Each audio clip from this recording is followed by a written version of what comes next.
Hi everyone, welcome back to ಅನ್ಬ learning. ಇವತ್ತಿನ ವಿಡಿಯೋದಲ್ಲಿ ನಾವು 9th ಸ್ಟ್ಯಾಂಡರ್ಡ್ಗೆ ಸಂಬಂಧಪಟ್ಟಂತಹ ಎಕನಾಮಿಕ್ ಲೆಸನ್ಸ್ನ ನೋಡ್ತಿದ್ದೀವಿ. ಅದರಲ್ಲಿ ಈಗ ಸೆಕ್ಟರ್ಸ್ ಆಫ್ ಇಂಡಿಯನ್ ಎಕಾನಮಿ ಲೆಸನ್ನ ನೋಡ್ತಿದ್ದೀವಿ. ಇದು ಚಾಪ್ಟರ್ 15.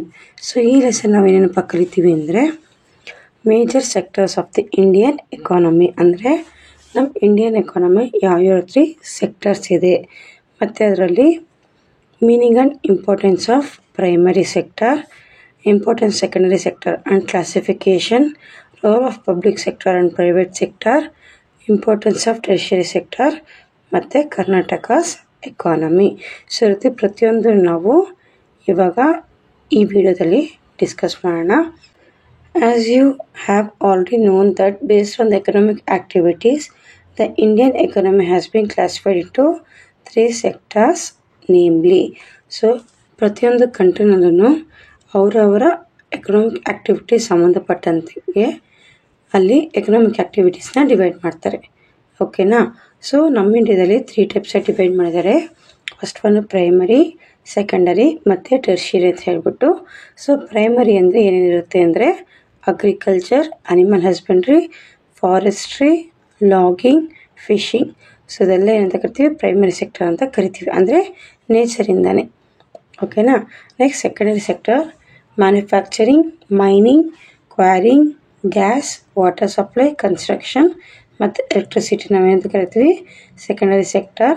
ಟೆರ್ಷಿಯರಿ ಸೆಕ್ಟರಲ್ಲಿ education, transport, storage, communication, tourism, hotel and restaurant, insurance, real estate, business service, public administration and other services. So ಇದೆಲ್ಲ ಟೆರ್ಷಿಯರಿ ಸೆಕ್ಟರ್ಗೆ ಎಕ್ಸಾಂಪಲ್. ಓಕೆನಾ? ಸೊ ಈಗ ಒನ್ ಬೈ ಒನ್ ಡಿಸ್ಕಸ್ ಮಾಡೋಣ. Primary sector. The primary sector includes agriculture and its allied activities like sericulture, horticulture, animal husbandry, poultry, fishing, floriculture, etc., which provides raw materials to agro-based industries. So ಇಲ್ಲಿ ಏನು ಹೇಳ್ತಿದ್ದಾರೆ ಅಂದರೆ, primary sector ಅವರು ನೇಚರಿಂದನೇ ಅವರ ಪ್ರತಿಯೊಂದು ಕೆಲಸನ ಮಾಡ್ತಿರ್ತಾರೆ. ಓಕೆನಾ? ತುಂಬ ನೇಚರ್ ಮೇಲೆ ಡಿಪೆಂಡ್ ಆಗಿರ್ತಾರೆ. ಸೊ ಅದ್ರ ಫಸ್ಟ್ ಬಂದ್ಬಿಟ್ಟು ಅಗ್ರಿಕಲ್ಚರ್ ಮತ್ತು ಸೆರಿಕಲ್ಚರ್. ಸೆರಿಕಲ್ಚರ್ ಅಂದರೆ ಈ ಸಿಲ್ಕ್ ತೆಗೆದು ಸಿಲ್ಕ್ ಮಾಡ್ತಾರಲ್ಲ, ರೇಷ್ಮೆ. ಸೊ ಅದು ಸೆರಿಕಲ್ಚರ್. ಹಾರ್ಟಿಕಲ್ಚರ್ ಅಂದರೆ ಫ್ರೂಟ್ಸ್ ಮತ್ತು ವೆಜಿಟೇಬಲ್ಸ್ನ ಗ್ರೋ ಮಾಡಿ ಸೆಲ್ ಮಾಡ್ತಾರೆ, ನರ್ಸರೀಸ್ ಎಲ್ಲ ಹೇಳ್ತಾರಲ್ಲ, ಸೊ ಆ ರೀತಿ.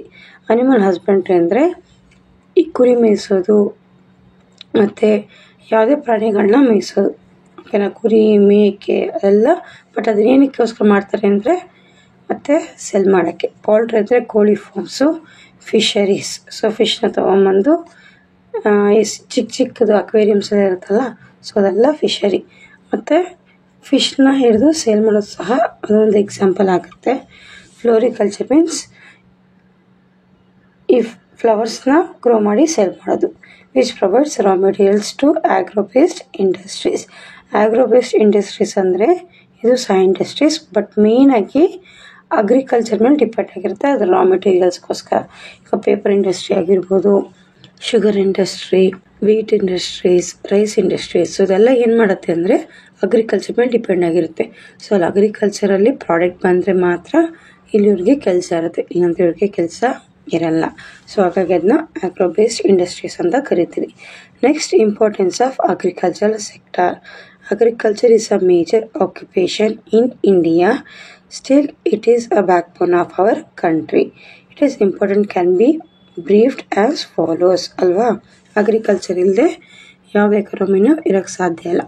ಜಾಸ್ತಿ ಆಗಲಿ ಕಡಿಮೆ ಆಗಲಿ ಅಲ್ಲಿ ಅಗ್ರಿಕಲ್ಚರ್ಗೆ ತುಂಬ ಇಂಪಾರ್ಟೆನ್ಸ್ ಕೊಡಲೇಬೇಕಾಗತ್ತೆ. ಬಟ್ ಇಲ್ಲಿ ನಮ್ಮ ಅಗ್ರಿಕಲ್ಚರ್ಗೆ ಇಂಪಾರ್ಟೆನ್ಸ್ ಕೊಡೋದು ಕಡಿಮೆ ಆಗ್ತಿದೆ. ಬಟ್ ಆದರೂ ಸಹ ಅದನ್ನು ನಮ್ಮ ಇಂಡಿಯನ್ ಎಕಾನಮಿ ಬ್ಯಾಕ್ಬೋನ್ ಅಂತ ಹೇಳ್ಬೋದು. ಸೊ ಏನಪ್ಪ ಅದು ಇಂಪಾರ್ಟೆನ್ಸ್ ಅಂದರೆ, first more than 52% of the people are still depending on agriculture directly and indirectly for there livelihood. ಅಂದರೆ ನಮ್ಮ ಇಂಡಿಯಾದಲ್ಲಿ 52% ಜನ ಅಗ್ರಿಕಲ್ಚರ್ಗೆ ಡಿಪೆಂಡ್ ಆಗಿದ್ದಾರೆ, ಅದರಲ್ಲಿ ಅವ್ರ ಜೀವನವನ್ನು ನಡೆಸ್ತಿದ್ದಾರೆ. It provides raw materials for agro based industries. ಹೇಳಿದ್ನಲ್ವ, ಅಗ್ರಿಕಲ್ಚರ್ ಮೇಲೆ ಯಾವುದು ಇಂಡಸ್ಟ್ರೀಸ್ ಡಿಪೆಂಡ್ ಆಗಿರುತ್ತೆ ಅದಕ್ಕೆ ರಾ ಮೆಟೀರಿಯಲ್ಸ್ ಪ್ರೊವೈಡ್ ಮಾಡ್ತಿದೆ. It provides food for human beings and fodder for animals. So ಇದು ಮನುಷ್ಯನಿಗೆ ಫುಡ್ಡಾಗಿ ಅಂದರೆ ಅಗ್ರಿಕಲ್ಚರ್ ಏನು ಪ್ರೊಡ್ಯೂಸ್ ಮಾಡಿದೆ ನಮಗೆ ಫುಡ್ಡು ಮತ್ತು ಅನಿಮಲ್ಸ್ಗೂ ಸಹ ಫಾಡರ್ ಮತ್ತು ಅದರಲ್ಲಿ ಇರುತ್ತಲ್ಲ ಹುಲ್ಲು ಅದೆಲ್ಲ ಇಲ್ಲಿಂದ ಬರುತ್ತೆ ಅಂದರೆ ಈ ಅಗ್ರಿಕಲ್ಚರಿಂದನೇ ಬರುತ್ತೆ. Next it helps in the capital formation through the savings of the farmers. So ಇಲ್ಲಿ ಫಾರ್ಮರ್ಸ್ ಸೇವ್ ಮಾಡೋ ಮನಿನೂ ಏನಕ್ಕೆ ಯೂಸ್ ಆಗುತ್ತೆ ಅಂದರೆ ಕ್ಯಾಪಿಟಲ್ ಫಾರ್ಮೇಷನ್ ಆಫ್ ಎ ಕಂಟ್ರಿಗೆ ಯೂಸ್ ಆಗುತ್ತೆ.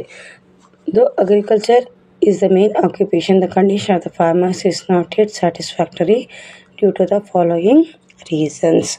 ಸೊ ಯಾಕಪ್ಪ ಇದು ಸ್ಯಾಟಿಸ್ಫ್ಯಾಕ್ಟರಿ ಆಗಿಲ್ಲ, ಯಾಕೆ ಇದು ಚೆನ್ನಾಗಿಲ್ಲ ಫಾರ್ಮರ್ಸ್ದು ಲೈಫ್ ಅಂದರೆ majority of the farmers R small and marginal. ಅಂದರೆ ಒಂದು ಚಿಕ್ಕ ಚಿಕ್ಕ ಭೂಮಿ ಇರುತ್ತೆ, ಸೊ ಅದನ್ನೇ ಅವ್ರು ಡಿಪೆಂಡ್ ಮಾಡಿಕೊಂಡು ಅಗ್ರಿಕಲ್ಚರ್ ಮಾಡ್ತಿರ್ತಾರೆ. Large portion of crop area is rain Fed, ಅಂದರೆ ತುಂಬ ಜನ ಫಾರ್ಮರ್ಸ್ ಏನು ಮಾಡ್ತಾರೆ ರೈನ್ ಮೇಲೆ ಡಿಪೆಂಡ್ ಆಗಿದ್ದಾರೆ. Productivity in agriculture is very low, ಅದರಿಂದ ಏನು ಔಟ್ಪುಟ್ ಬರುತ್ತೆ ಸೊ ಅದು ತುಂಬ ಕಡಿಮೆ ಆಗಿದೆ. Majority of farmers are ignorant about the modern tools and new techniques of production. So ಇಲ್ಲಿ farmers new techniques of production ಅವರು ಯೂಸ್ ಮಾಡ್ತಿಲ್ಲ.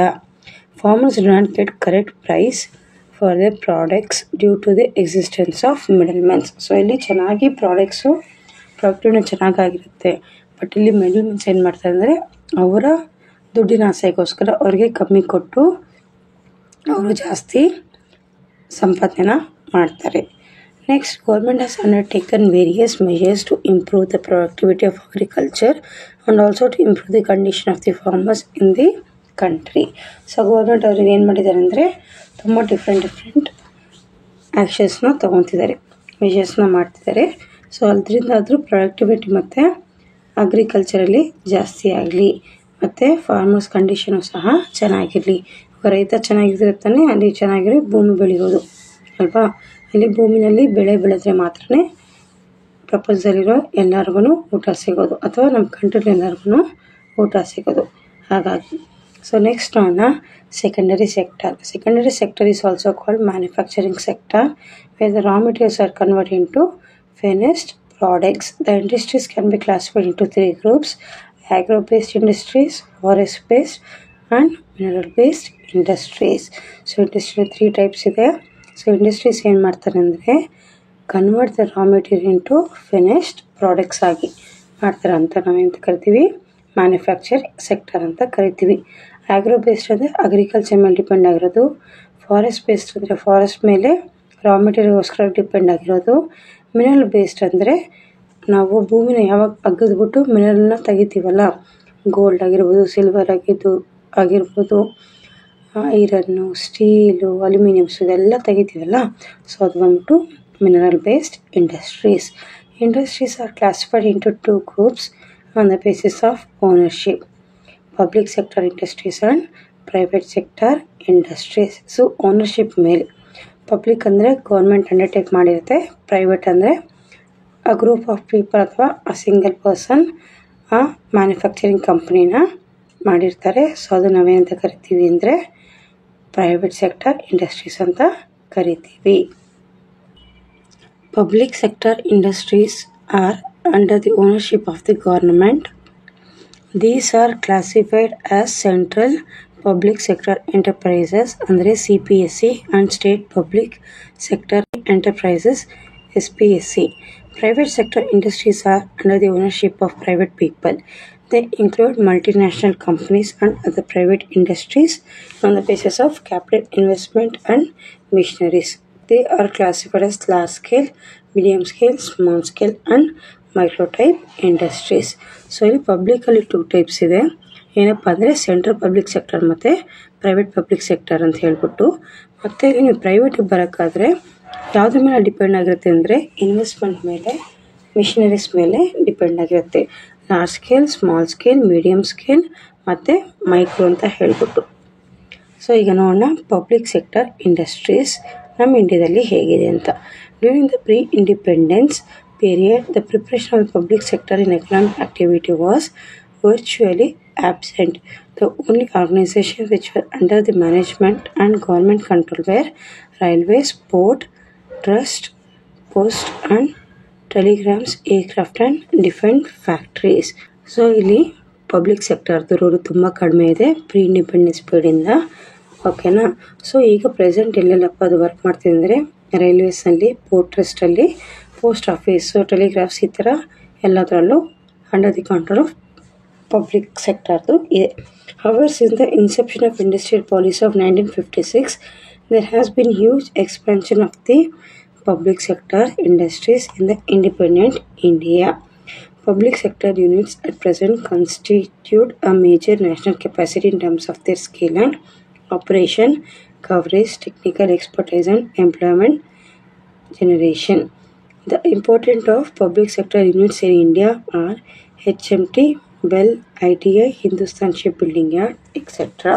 ಸೊ ಇದೆಲ್ಲ ರೀಸೆಂಟಾಗಿ ಅಂದರೆ ಆಫ್ಟರ್ 1956, ಬಿಫೋರ್ ಇಂಡಿಪೆಂಡೆನ್ಸು ಯಾವುದೂ ಇರಲಿಲ್ಲ. ಆಫ್ಟರ್ ಇಂಡಿಪೆಂಡೆನ್ಸು ಮತ್ತು ಆಫ್ಟರ್ ಇಂಡಸ್ಟ್ರಿಯಲ್ ಪಾಲಿಸಿ ಆಫ್ 1956ಇಂದ ಇದೆಲ್ಲನೂ ಸಾಧ್ಯ ಆಗ್ತಿದೆ. ಏನಪ್ಪ ಅಂದರೆ ಪಬ್ಲಿಕ್ ಅಂದರೆ ಗೌರ್ಮೆಂಟ್ ಅವರು ತುಂಬ ಇಂಡಸ್ಟ್ರೀಸ್ನ ಅವರೇ ನಡೆಸ್ತಿರೋದು. ಅದಕ್ಕೆ ಸ್ವಲ್ಪ ಎಕ್ಸಾಂಪಲ್ ಕೊಟ್ಟಿರೋದು ಏನಪ್ಪ ಅಂದರೆ HMT, bell, Hindustan ship building yard ಈ ಥರ. ಮತ್ತು ಇದರಿಂದ ಏನಾಗ್ತಿದೆ ಅಂದರೆ ಒಳ್ಳೆ ಎಂಪ್ಲಾಯ್ಮೆಂಟ್ ಆಪರ್ಚುನಿಟೀಸು ಸಹ ಇಲ್ಲಿ ಸಾಧ್ಯ ಆಗ್ತಿದೆ. Next, private sector. The private sector refers to all types of individuals and corporate enterprises in the field of economic activity. In this sector, different factors of production in various productive activities are owned and managed by private individuals or private corporate bodies. For example, Tata, Birla, Jindal, Mahindra, Ambani, Kirloskar, etc. So private sectors ಸಹ ನಮಗೆ ತುಂಬ important. ಅವರು ಸಹ different ಫೀಲ್ಡ್ಸ್ನಲ್ಲಿ ಅವ್ರ production ಆ್ಯಕ್ಟಿವಿಟೀಸ್ನ ಮಾಡ್ತಿದ್ದಾರೆ. But ಇಲ್ಲಿ ಏನಪ್ಪ ಅಂದರೆ ಪ್ರೈವೇಟ್ ಅಂದರೆ ಸಿಂಗಲ್ ಓನರ್ಶಿಪ್ ಇರುತ್ತೆ, ಅಥವಾ ಗ್ರೂಪ್ ಆಫ್ ಪೀಪಲ್ ಅಂದರೂ 4 ಜನ 5 ಜನ. ಸೊ ಮೇಜಾರಿಟಿ ಆಫ್ ಶೇರ್ಸ್ನ ಅವ್ರಿಗೆ ಹೋಲ್ಡ್ ಮಾಡ್ತಿದ್ದಾರೆ. ಅದನ್ನು ನಾವೇನಂತ ಕರಿತೀವಿ, ಪ್ರೈವೇಟ್ ಸೆಕ್ಟರ್ ಅಂತ ಕರಿತೀವಿ. ಸೊ ಇದೆಲ್ಲ ಏನು ಕೊಟ್ಟಿದ್ದಾರೆ ಎಕ್ಸಾಂಪಲ್ಸ್ ಅದಕ್ಕೆ. Next, multinational companies. So on enterprise which is managed from home country and has operation branches in different countries is called multinational companies. So ಏನಪ್ಪ ಇದೆ ಮಲ್ಟಿನ್ಯಾಷನಲ್ ಕಂಪನೀಸ್ ಅಂತಂದರೆ ಇವರ ಅಂದರೆ ಒಂದು ಕಂಪನಿ ಬ್ರಾಂಚಸ್ಸು ತುಂಬ ಕಂಟ್ರಿನಲ್ಲಿರುತ್ತೆ, ಬಟ್ ಅವ್ರ ಕಂಟ್ರೋಲ್ ಬಂದ್ಬಿಟ್ಟು ಒಂದೇ ಒಂದು ಕಂಟ್ರಿಯಿಂದ ಇರುತ್ತೆ. ಸೊ ಇವಾಗ ಟಾಟಾ ಬಿರ್ಲಾ ಕಂಪ್ನೀಸ್ ಇಟ್ಕೊಳ್ಳಿ, ಯಾವುದೇ ಕಂಪ್ನಿ ಇಟ್ಕೊಳ್ಳಿ, ಯಾವುದೋ ನೆಕ್ಸ್ಟ್ ಕಂಪ್ನಿ ಅಂತ ಇಟ್ಕೊಳ್ಳಿ. ಓಕೆನಾ. ಸೊ ಆ ಕಂಪ್ನಿಯವರು ಫಸ್ಟು ಇಂಡಿಯಾದಲ್ಲಿ ಮಾಡ್ತಿರ್ತಾರೆ. ಬಿಸ್ನೆಸ್ ಚೆನ್ನಾಗಾಯಿತು ಅಂತ ನೇಬರಿಂಗ್ ಕಂಟ್ರೀಸಲ್ಲಿ ಶ್ರೀಲಂಕಾ ಇರ್ಬೋದು, ಜಪಾನ್ ಇರ್ಬೋದು, ಅಥವಾ ನೇಪಾಳಲ್ಲಿರ್ಬೋದು. ಸೊ ಈ ರೀತಿ ಎಲ್ಲ ಕಡೆ ಹೋಗ್ಬಿಟ್ಟು ಅವ್ರ ಇಂಡಸ್ಟ್ರಿನ ಸ್ಟಾರ್ಟ್ ಮಾಡ್ತಾರೆ. ಸೊ ಬಟ್ ಮೇನ್ ಕಂಟ್ರೋಲ್ ಎಲ್ಲಿಂದ ಇರುತ್ತೆ ಅಂದರೆ ನಮ್ಮ ಇಂಡಿಯಾದಿಂದ ಇರುತ್ತೆ. ಅಲ್ಲಿ ಅವರು ಕೆಲಸ ಮಾಡ್ತಿರ್ತಾರೆ, ಪ್ರೊಡಕ್ಷನ್ ಎಲ್ಲ ಮಾಡ್ತಿರ್ತಾರೆ ಅಂತಲೇ ಇಟ್ಕೊಳ್ಳಿ.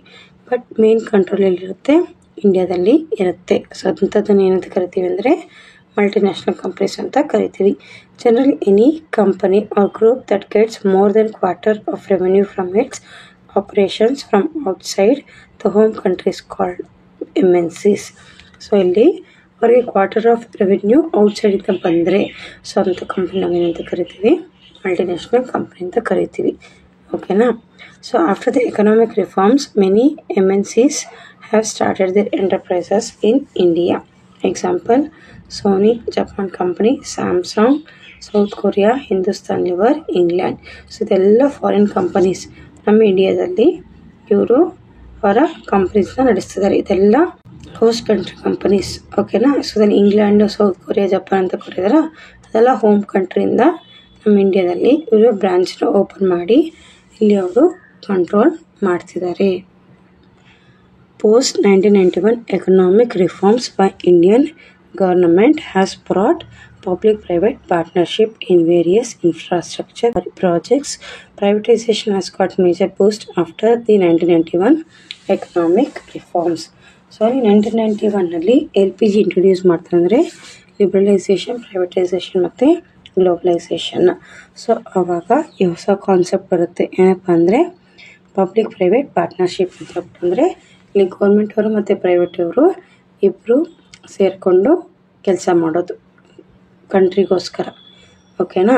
ಸೊ ಅದನ್ನು PPP ಅಂತ ಕರೀತಾರೆ. Importance of industrial sector. Industries ಯಾಕೆ important? Industrial sector strengthens the economy as first it brings higher income to the nation ಅಲ್ವಾ. ಸೊ ನಿಮ್ಗೆ ಇಂಡಸ್ಟ್ರೀಸಿಂದ ಒಳ್ಳೆ ಇನ್ಕಮ್ ಬರುತ್ತೆ. ಮತ್ತು ಇದು ಎಂಪ್ಲಾಯ್ಮೆಂಟ್ ಆಪರ್ಚುನಿಟೀಸ್ನ ಜನಕ್ಕೆ ಕೊಡುತ್ತೆ. ಸೊ ಎಂಪ್ಲಾಯ್ಮೆಂಟ್ ಆಪರ್ಚುನಿಟೀಸ್ ಚೆನ್ನಾಗಿದ್ದರೆ ಜನರ ಸ್ಟ್ಯಾಂಡರ್ಡ್ ಲಿವಿಂಗು ಕೂಡ ಚೆನ್ನಾಗಿರುತ್ತೆ. ಸೊ ಅದಾದಮೇಲೆ it helps to modernise the agriculture as it provides tractors, machines, fertilisers etcetera. So industries ನಮಗೇನು ಸಿಗುತ್ತೆ? ಮಿಷನರೀಸು, ಫರ್ಟಿಲೈಸರ್ಸ್ ಮತ್ತು ಟ್ರ್ಯಾಕ್ಟರ್ಸು ಸಿಗುತ್ತೆ. ಮತ್ತು ಅದೇನೇನು ಮಾಡುತ್ತೆ? Reduces the pressure of population on agriculture. Many ill migrates to cities and towns ಅಲ್ವಾ. So ಅಲ್ಲಿ agriculture ಎಲ್ಲಿ ಇರಲ್ವೋ ಸೊ ಅಂಥವ್ರು ಏನು ಮಾಡ್ತಾರೆ? ಸಿಟೀಸ್ಗೆ ಮತ್ತು ಟೌನ್ಸ್ಗೆ ಮೈಗ್ರೇಟ್ ಆಗ್ತಾರೆ. It helps to earn more foreign exchange. So ಮತ್ತು ನಮ್ಮ ಪ್ರಾಡಕ್ಟ್ಸು ನಮ್ಮ ದೇಶ ಬಿಟ್ಟು ಆಚೆ ಕಡೆ ಹೋದರೆ ಆವಾಗ ಅದು ಒಳ್ಳೆ ಫಾರಿನ್ ಎಕ್ಸ್ಚೇಂಜ್ನ ನಮ್ಮ ಕಂಟ್ರಿಗೆ ತಂದು ಕೊಡುತ್ತೆ. Industrial regions also develop as centres of trade, education, transport, banking etcetera. So ಯಾವುದೇ ಪ್ರದೇಶದಲ್ಲಿ ಇಂಡಸ್ಟ್ರೀಸ್ ಚೆನ್ನಾಗಾಯ್ತು ಅಂದರೆ ಅದರಿಂದ ಟ್ರೇಡು, ಎಜುಕೇಷನ್ ಸೆಂಟರ್ಸು ಮತ್ತು ಬ್ಯಾಂಕಿಂಗು, ಟ್ರಾನ್ಸ್ಪೋರ್ಟೇಷನ್ಸು, ರೋಡ್ಸು, ಸೊ ಇದೆಲ್ಲ ಚೆನ್ನಾಗಿ ಆಗುತ್ತೆ. ಸೊ ಹಾಗಾಗಿ ನಮಗೆ ಇಂಡಸ್ಟ್ರೀಸು ತುಂಬ ಮುಖ್ಯ. ನೆಕ್ಸ್ಟ್ ನೋಡೋಣ ಟೆರ್ಷಿಯರಿ sector. Tertiary sector is also called service sector. At present, the world economy is dominated by the service sector. Banking, insurance, trade, transport, communication, health, education, training, etc. are important component of the service sector. So, service sector ನಮಗೆ ತುಂಬ important ಅಲ್ವಾ. So ನಮ್ಮ economy dominate ಮಾಡ್ತಿರೋದು ಯಾವುದು? Service sector. So service ಸೆಕ್ಟರ್ನ tertiary sector ಅಂತ ಕೂಡ ಕರೀತಾರೆ. ಸೊ ಯಾವುದಪ್ಪ ಬರುತ್ತೆ ಹೇಳಿದರೆ banking, insurance, trade, transport, communication, health, education, training ಇದೆಲ್ಲ ಸರ್ವಿಸ್ ಸೆಕ್ಟರ್. ಸೊ ಅದರಲ್ಲಿ ಒನ್ ಬೈ ಒನ್ ನೋಡೋಣ ಯಾವುದ್ಯಾವುದು ಏನೇನು ರೋಲ್ನ ಪ್ಲೇ ಮಾಡುತ್ತೆ ನಮ್ಮ ಎಕಾನಮಿನಲ್ಲಿ. Banks are the financial institutions which accept different types of deposits from the general public. Then they advance loans to those who are in need of finance.